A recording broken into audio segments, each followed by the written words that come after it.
আরেকটি হচ্ছে কি 138 এর একটাই প্রশ্ন, ধন্যবাদ। একই সাথে রিলিভেন্ট স্পিকার আপনি আইনের মানুষ। মাননীয় মন্ত্রী মহোদয়ের কাছে আমার জিজ্ঞাসা, ঢাকা শহরে মানুষ আছে 2.25 কোটি, কতগুলা থানা, কতগুলা জেলা, ইউনিয়ন, অথচ আমাদের আইনে সাকসেশন সার্টিফিকেটের জন্য সাকসেশন কোর্ট আছে মাত্র একটা, এবং এইটা আমাদের জন্য জানেন নামজারি, শেয়ার ট্রান্সফার, উত্তরাধিকার সব কিছুতেই আমাদের সাকসেশন সার্টিফিকেট লাগে।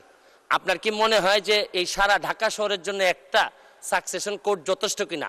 আরেকটি হচ্ছে কি 138 এর একটাই প্রশ্ন, ধন্যবাদ। একই সাথে রিলিভেন্ট স্পিকার আপনি আইনের মানুষ।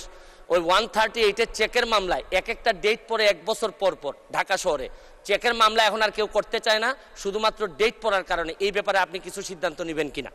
মাননীয় সংসদ সদস্য যেরকম মানুষের উপকার করার জন্য সংসদ সদস্য হয়েছেন, আওয়ামী লীগ সরকার কিন্তু জনগণের উপকার করেছে এবং করে বলেই এই 10 বছর 11 বছর 3বার আপনার 4বার এই নির্বাচনে জয়ী হয়েছে। তো সেই প্রেক্ষিতে আমি বলবো যে যদি এই একটা সাকসেশন কোর্টের যদি না হয় তাহলে অবশ্যই এই সরকার সিদ্ধান্ত নিবে যে এটা আরও বাড়ানোর, এবং সেইখানে একটা যেই আইনি একটু জটিলতা আছে সেটা রিমুভ করার চেষ্টাও আমরা করব, যাতে মানুষ, মাননীয় প্রধানমন্ত্রী বলেছেন ওয়ান স্টপ সার্ভিস, সেই ওয়ান স্টপ সার্ভিস যেন মানুষ পায় সেটার চেষ্টা করা হচ্ছে।